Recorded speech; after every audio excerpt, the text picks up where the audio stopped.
2 fois l'archange Michel a confronté Satan. La première fois, c'était en relation avec le corps de Moïse. Au verset 9 de Jude, un événement est décrit qui n'est trouvé nulle part ailleurs dans la Bible. Michel a eu un conflit avec Satan concernant le corps de Moïse, mais la nature exacte de cet événement n'est pas précisée. Au verset 9 de Jude, « Cependant, l'archange Michel, lorsqu'il contestait avec le diable et discutait au sujet du corps de Moïse, n'osa pas porter contre lui un jugement de malédiction, mais dit que le Seigneur te réprimande. » Cet événement est relaté dans Jude. Il n'est pas improbable que Satan voulait connaître l'emplacement afin de pouvoir faire construire un sanctuaire là-bas. Ainsi, Israël pourrait se tourner vers l'adoration idolâtre des os de Moïse en tant que représentant angélique du peuple d'Israël.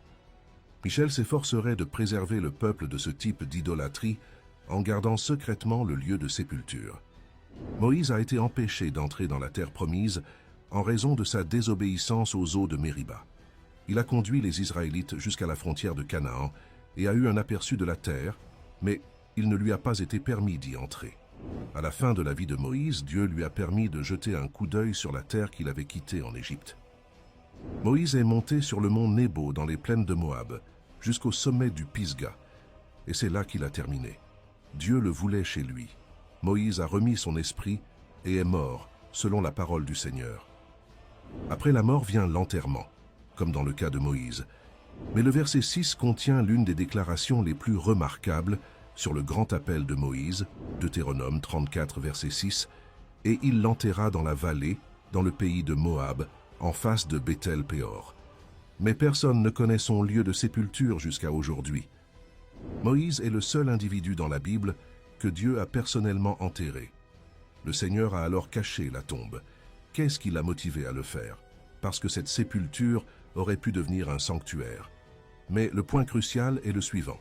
Même si Michel est un archange, il n'a pas osé parler avec réprobation à celui qui règne dans le royaume des démons, et il a laissé toutes ses réprimandes à Dieu. Michel l'archange est représenté dans la Bible, dans les livres de Daniel, Jude et l'Apocalypse, comme un ange guerrier qui lutte dans des combats spirituels. Le mot archange signifie ange du rang le plus élevé. La plupart des anges dans la Bible sont décrits comme des messagers, tandis que Michel est représenté dans 3 livres comme luttant, résistant ou faisant face à des esprits maléfiques et à des principautés. Michel est le nom de l'archange. Ce nom suscite la question: qui est comparable à Dieu? Michel nous est présenté par le prophète Daniel. Michel a refusé de juger de manière présomptueuse. Au lieu de cela, il a simplement annoncé la réprimande du Seigneur. Cette réprimande utilise un langage identique à celui trouvé dans Zacharie 3, verset 2, où le Seigneur réprimande Satan pour ses accusations contre Josué, qui était le grand prêtre. Malgré sa grande autorité, Michel continue de montrer une soumission totale au Seigneur. Les anges justes ont une hiérarchie, ils sont soumis à l'autorité. En considérant la puissance de Michel, la soumission de l'archange à Dieu devient encore plus impressionnante et merveilleuse.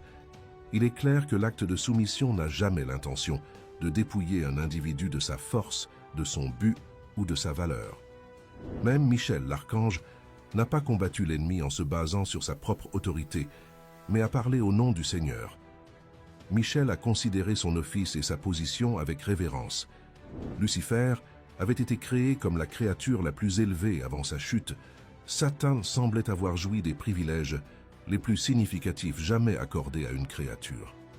Satan appartient à la classe des chérubins, des êtres angéliques.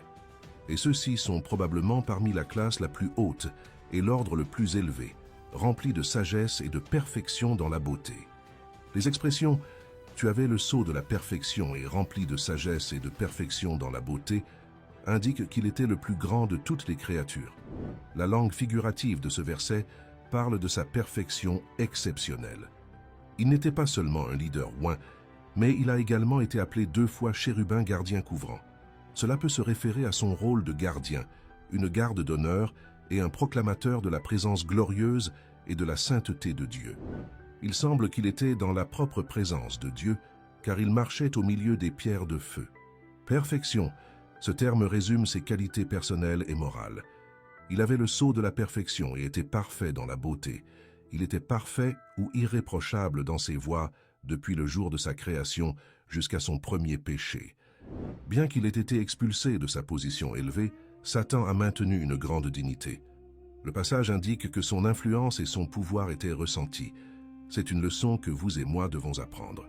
Beaucoup de chrétiens n'ont toujours pas appris à s'incliner même devant Dieu. Vous et moi, mon ami, sommes des créatures. Il est le Créateur.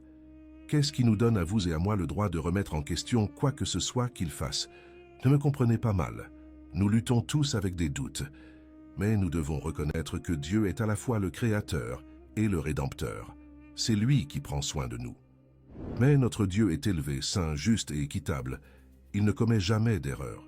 Tout ce qu'il fait est correct. Alors, vous et moi pouvons lui faire confiance.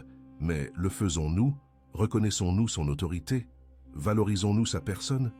Quand les hommes seront appelés à rendre compte, le Seigneur Jésus-Christ dira « Vous avez dit, Seigneur, Seigneur, mais vous n'avez pas fait ce que j'ai ordonné. Chacun a suivi son propre chemin et a fait ce qui était droit à ses propres yeux. C'est l'image de l'humanité. Et vous, comment vais-je aujourd'hui? Quel exemple Michel, l'archange, est pour nous? Quels que soient les plans de Satan, nous savons qu'il ne pouvait pas être bon. Il vole, tue et détruit. Bien que ses stratégies ne semblent pas subtiles, Satan peut rendre même le vol, la mort et la destruction subtiles.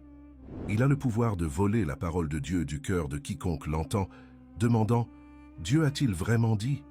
Maintenant, selon ce récit, Michel se lève en défense de Moïse et avec zèle d'esprit droit et audacieux, dit à Satan que le Seigneur te réprimande. Numéro 2.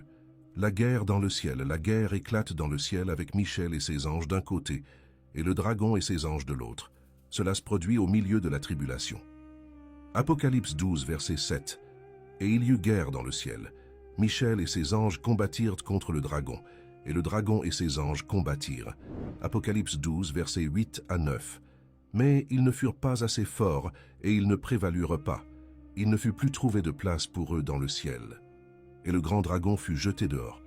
Le serpent ancien appelé le diable et Satan, celui qui trompe et séduit continuellement tout habitant de la terre. Il fut jeté sur la terre, et ses anges furent jetés avec lui. Le dragon est tellement vaincu qu'il perd sa position et lui ainsi que ses partisans sont jetés sur la terre. Cependant, ce n'est pas leur destin final.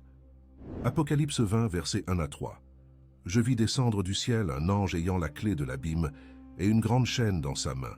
Il saisit le dragon, le serpent ancien qui est le diable et Satan, et le lia pour 1000 ans. Il le jeta dans l'abîme, le ferma et le scella au-dessus de lui, afin qu'il ne séduise plus les nations jusqu'à ce que les 1000 ans fussent accomplis.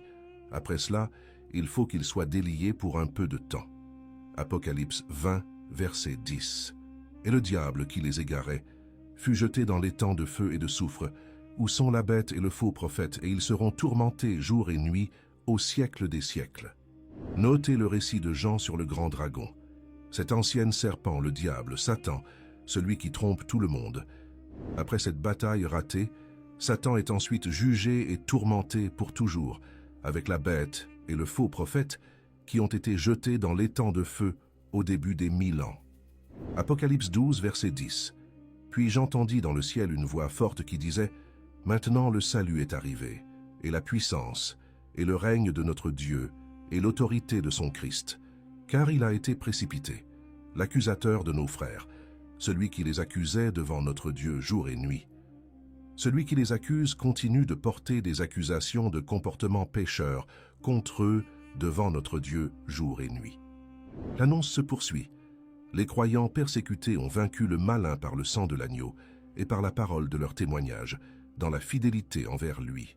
Ils ont scellé leur témoignage avec leur propre sang. Apocalypse 12, versets 11 à 12. Elles l'ont vaincu à cause du sang de l'agneau et à cause de la parole de leur témoignage, et ils n'ont pas aimé leur vie jusqu'à craindre la mort. C'est pourquoi réjouissez-vous, cieux, et vous qui habitez en eux. Malheur à la terre et à la mer. Car le diable est descendu vers vous, animé d'une grande colère, sachant qu'il a peu de temps. Les cieux peuvent se réjouir du départ du dragon, mais c'est une terrible nouvelle pour la terre et la mer. Le diable sait que son temps est compté, et il a résolu de déverser sa fureur autant que possible. Satan n'est pas actuellement en enfer, bien qu'il soit certainement en route.